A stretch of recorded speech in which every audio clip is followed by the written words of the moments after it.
Pakeezah kitchen. कैसे हैं आप तमाम लोग? उम्मीद करती हूँ सब लोग खैरियत से होंगे, खुश होंगे, आबाद होंगे। अल्लाह तमाम लोग को खुश रखे। आज मैं लेके आई हूँ आपके लिए ज़बरदस्त कबाब की रेसिपी। चिकन कबाब बनाने लगे हैं हम आज। तो इसके लिए हमने चिकन ले ली है बोनलेस, हाफ़ kg चिकन है ये। तो इसको मैंने वॉश कर लिया है। उसके बाद एक पतीली में डाल दिया है। अब इसके अंदर दाल मैंने पहले आधा घंटा पहले भिगोई थी। तो ये दाल है हमारी 1.5 पाव दाल है भीगी हुई, ये डाल देंगे। ये 4 जवे लहसुन के हैं, इस तरीके से मैंने कट किया और डाल दिया। 5 जवे इसके अंदर 5 जो है लौंगे डालेंगे इसमें। ये तेज़पात है, एक बड़ी इलायची है और ये दालचीनी की 2 स्टिक डाल दी। और इसको हम कवर कर देंगे, इसको गलने के लिए रख देंगे तकरीबन आधा घंटा। आधे घंटे में दोनों चीज़ें अच्छी तरह गल जाएंगी। हल्की आंच पे गलाना है, फिर हम आपको दिखाते हैं। देखिए इसको गलते हुए आधा घंटा हो गया और ये कितनी अच्छी गल गई है कि दाल भी गली हुई है और गोश्त भी इसमें टूटने लगा है।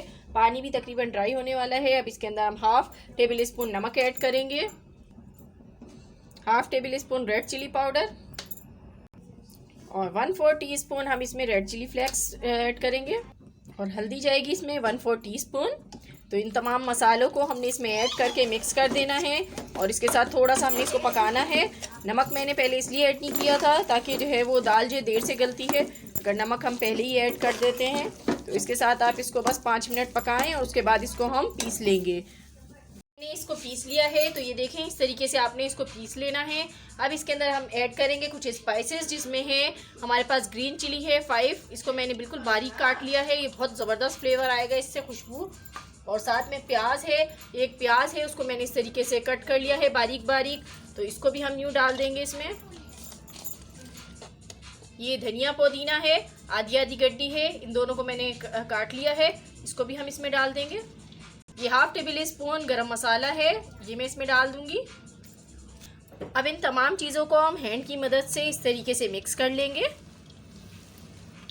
अच्छी तरह मिक्स कर लें। और इसके अंदर नमक भी आप एक बार टेस्ट कर लें, अगर कम लगे तो और भी आप डाल सकते हैं। मिर्चें भी अपने हिसाब से आप कम ज़्यादा कर सकते हैं, जैसी आपको पसंद हो। तो ये मैं मिक्स कर लेती हूँ। तो ये देखें मैंने मिक्सचर को मिक्स कर लिया है। अब आप इसके अंदर यूँ डालें, इससे ज़्यादा ईजी होता है बनाना। हाथ की बनिस्बत इसको यूँ प्रेस करें तो आपको बड़ा अच्छा सा कबाब बन के निकलेगा। लेकिन आपने इसको बिल्कुल दबाना है हाथ से ना, इस तरीके से।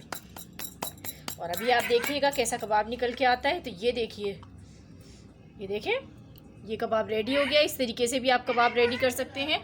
तो मैं पूरे रेडी करके फिर आपको दिखाती हूँ। तो ये देखिए मैंने तमाम कबाब को रेडी कर लिया है। इसको चाहें तो आप फ्रीज़ भी कर सकते हैं। ये 15-20 दिन तक कभी भी ख़राब नहीं होते हैं और जब भी मेहमान आए आप फ़ौरन फ्राई कर दें। तो ये जो है अब मैं आपको फ्राई करके दिखाती हूँ। कबाबों को मैंने फ्रीज़ कर लिया था, तो आज मुझे फ्राई करने हैं, तो मैंने निकाल लिए हैं पहले ही। तो अब मैं इसको फ्राई करूँगी। सिंपली मैंने एक एग ले लिया है, उसमें हल्का सा नमक ऐड किया है और बिल्कुल 1 चम्मच या इससे भी कम पानी है इसमें ऐड किया है। तो इसमें लगा लगा के हम अपने जो कबाब हैं उनको फ्राई करेंगे, तो बहुत ही अच्छे रेडी होंगे ये। तो यहाँ मैंने तवे पर ऑयल डाल दिया है। अब इसके अंदर हम कबाब फ्राई करेंगे। तो हम इसको कबाब को इसके अंदर इस तरीके से डिप करते जाएंगे और इसको फ्राई करते जाएंगे इस तरीके से। सारे कबाब इस तरीके से आप जो है लगाते जाएं। तो ये देखिए मैंने सारे कबाब डाल दिए हैं। इनको हम मीडियम फ्लेम पर जो है पकाएंगे। अगर हमने इसको ज़्यादा फ्लेम पे रखेंगे तेज़ पर तो ये जल जाएंगे, अच्छी तरह से अंदर से कुक नहीं होंगे। तो हमने फ्लेम को मीडियम ही रखना है। और जब एक तरफ से कलर आ जाएगा तो हम इसको टर्न आउट कर देंगे। अब इसको टर्न कर देती हूँ मैं। इस तरीके से आप सारे कबाबों को टर्न करते जाएँ, तब एक साइड से थोड़े से कुक हो जाएँ। ये देखें इस तरीके से। तो ये देखिए कबाब बिल्कुल रेडी हो चुके हैं, बहुत प्यारा सा कलर इन पर आ चुका है। तो अब इनको मैं डिश आउट कर लेती हूँ, फिर आपको दिखाती हूँ। तो ये देखिए हमारे आज की कबाब, शामी कबाब की रेसिपी बिल्कुल रेडी हो चुकी है। तो ये थी मेरी आज की रेसिपी। अगर आपको पसंद आई हो तो प्लीज़ लाइक एंड शेयर ज़रूर कीजिएगा, अपने दोस्तों और फैमिली फ्रेंड के साथ ज़रूर शेयर कीजिएगा।